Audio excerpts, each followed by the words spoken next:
Remember to subscribe to our YouTube channel at NDN TV Nigeria.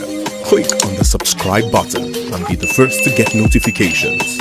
Bayelsa State Governor Senator Douye Diri says oil and gas assets being sold by multinational companies should be jointly owned by the indigenous firms buying them and subnational governments in the oil-rich Niger Delta region.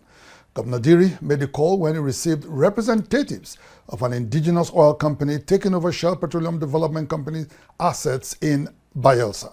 He noted that such ownership will promote environmental accountability and ensure equitable participation in the oil and gas sector. The Nigerian oil and gas industry for decades now has been dominated by multinational oil companies, which have a record of unwholesome practices within and around their areas of operations. While many are now packing up out of these communities that have hosted them for over 6 decades, the unresolved human and environmental impacts of their activities are now a major concern, as noted by the Bayelsa State Governor, Senator Douye Diri, when he hosted an indigenous oil company taking over the facilities and operations of Shell Petroleum Development Company in the state. Our environment, as you know, has been bastardized.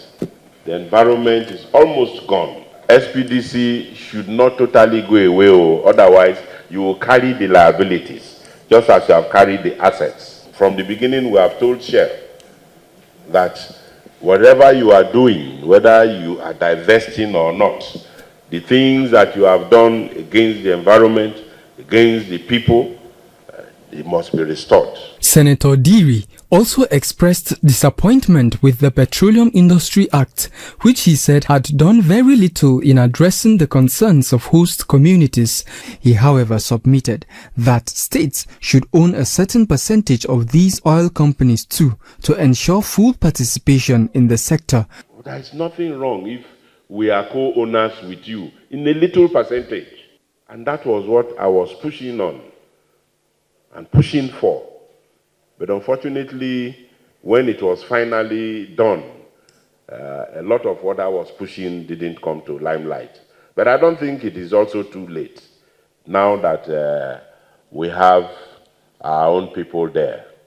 It's a food for thought. You can actually go and think about it. Because if we are co-owners of it, there is the tendency that we will even protect it more, just as we are doing even with the paltry 13%.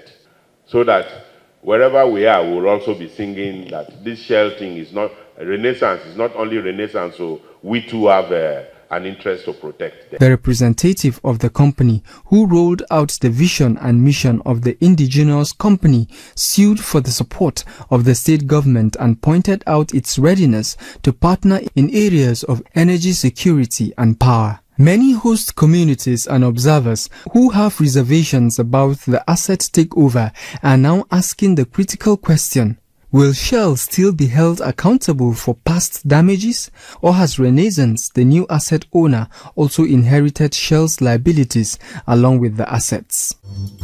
Inside the Niger Delta,